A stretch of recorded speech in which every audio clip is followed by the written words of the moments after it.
The FIA did not confirm Ferrari was cheating. They confirmed something much more dangerous. Ferrari was far enough behind Mercedes to unlock extra engine development, and that single decision may have handed Hamilton the weapon he was waiting for. Because Ferrari's power unit was estimated around 4 to 6% down. That sounds like weakness. But under the new catch-up system, weakness becomes permission. Permission for a new shell fuel package. Permission for internal engine changes. Permission for a reported Austrian power step. Permission to cut the Mercedes gap while Mercedes fights reliability problems and tries to protect its championship lead. And now the entire paddock has one uncomfortable question. Was Ferrari truly struggling, or were they playing the long game? Because if Ferrari was simply slow, Austria is just damage control. But if Ferrari managed its power, protected its deployment, and waited for the FIA's rulebook to open the door, then this is not a comeback. It is a trap. The FIA did not expose a scandal. They exposed the mechanism. And if Ferrari uses that mechanism perfectly, Mercedes may realize too late that the weakest engine on paper just became the most dangerous one on track. The first thing to understand is that the FIA's confirmation did not sound dramatic on paper. That is what makes it so important. There was no explosive verdict, no public declaration that Ferrari had broken the rules, no dramatic punishment, no scandalous engine ban. Instead, the confirmation came through something far more technical and far more dangerous for Mercedes. Ferrari had qualified for extra development freedom. That means the governing framework recognized Ferrari's power unit deficit as large enough to justify a legal upgrade path. And in Formula One, legal permission can be more powerful than a public accusation. Because a scandal creates noise. Permission creates performance. That is the part Mercedes has to fear. Ferrari did not need the FIA to say, this engine is illegal. Ferrari needed the FIA to say, this engine is behind enough to improve. And once that happened, the whole story changed. Because suddenly, Ferrari's early season weakness was no longer just a problem. It became a key to unlock fuel development, a key to unlock internal combustion improvements, a key to bring Austria's first power step, a key to prepare another move later in the season. And that is why rivals started looking back at the first part of the year differently. Every time Ferrari looked short on top speed, every time Hamilton mentioned qualifying weakness, every time the car seemed to lack energy deployment compared to Mercedes, every time Ferrari looked close, but not quite close enough, those moments no longer looked like simple failure. They started to look like part of a bigger pattern, a pattern where Ferrari was genuinely behind, but maybe not helpless. That distinction matters, because there is a huge difference between a team that cannot find power and a team that is waiting for the legal moment to use the power path it has already prepared. Ferrari's deficit was real. The source points to a gap of around 4 to 6% to Mercedes, with weaknesses in raw internal combustion power and energy management. But a real deficit does not remove strategy. It creates strategy. That is the cleverness here. Ferrari may have been slower than Mercedes, but under the new catch-up system, being slower gave them something the faster team did not have: freedom. And freedom is gold when engine development is restricted. Mercedes had the benchmark advantage early in the season, but that advantage came with a cost. Less room to change, less room to attack, less room to legally claw out more performance in the middle of the year.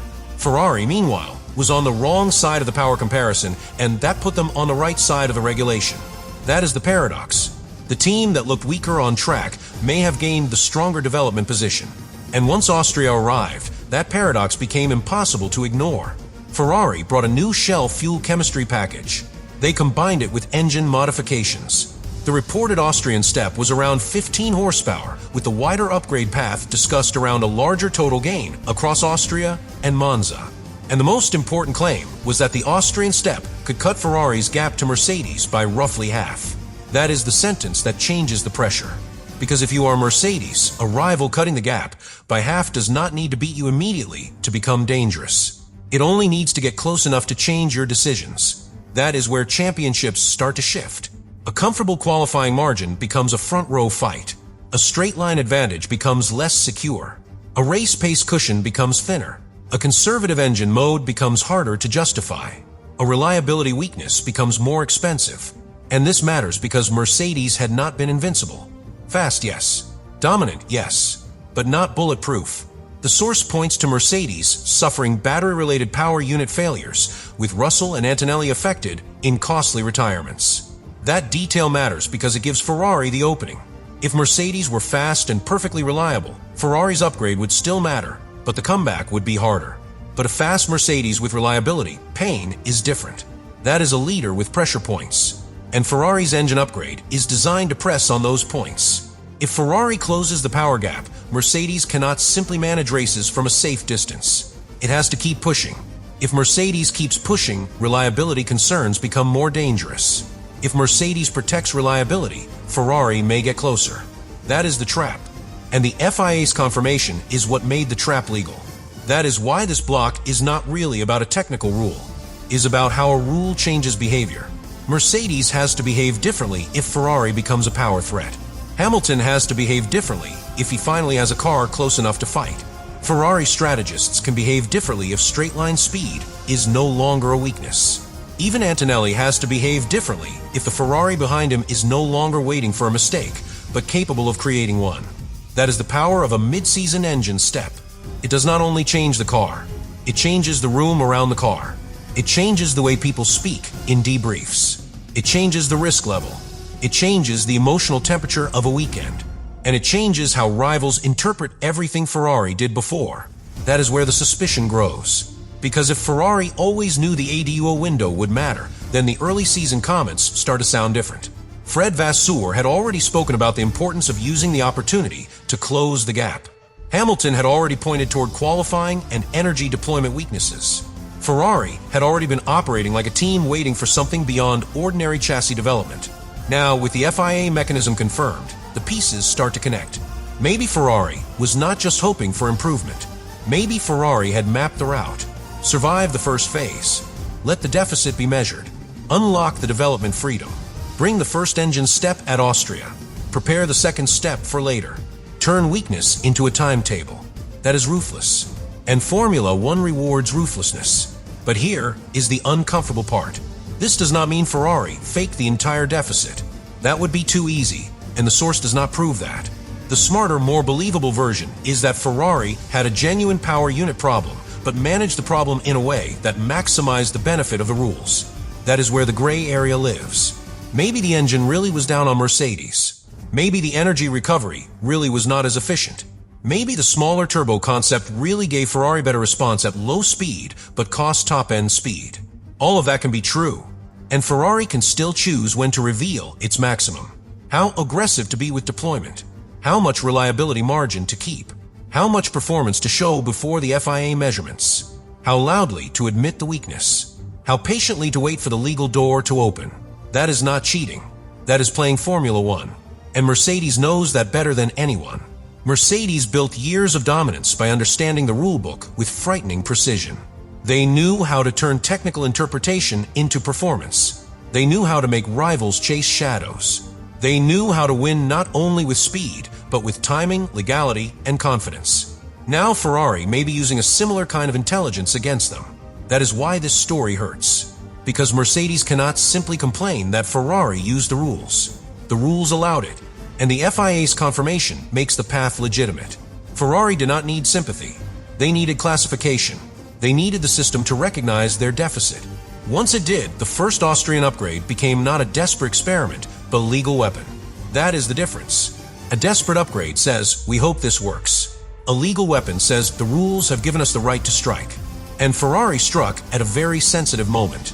Hamilton was still in the championship picture. Not leading, not comfortable, but close enough that a Ferrari power step could matter. Antonelli had the advantage, but the pressure of being hunted by Hamilton is different from being hunted by anyone else. Hamilton understands championship pressure. He understands Mercedes. He understands how to stretch a title fight when small technical gain appears. And if Ferrari gives him more power, especially through better deployment and stronger high-speed performance, then every Mercedes weakness becomes more dangerous. A slightly conservative qualifying approach, a reliability concern, a slower warm-up, a strategic hesitation, a traffic problem. Hamilton can turn small openings into big consequences. That is why Mercedes has to watch Ferrari differently after Austria. Before, Ferrari may have looked like a threat that needed help from circumstances. After the upgrade, Ferrari could become a threat that creates its own circumstances. That is a massive psychological shift, because when a chasing team depends on the leader failing, the leader still controls the story. But when the chasing team can attack directly, control begins to move.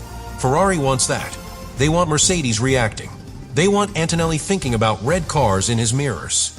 They want Hamilton to feel that the title fight is not just mathematical, but alive.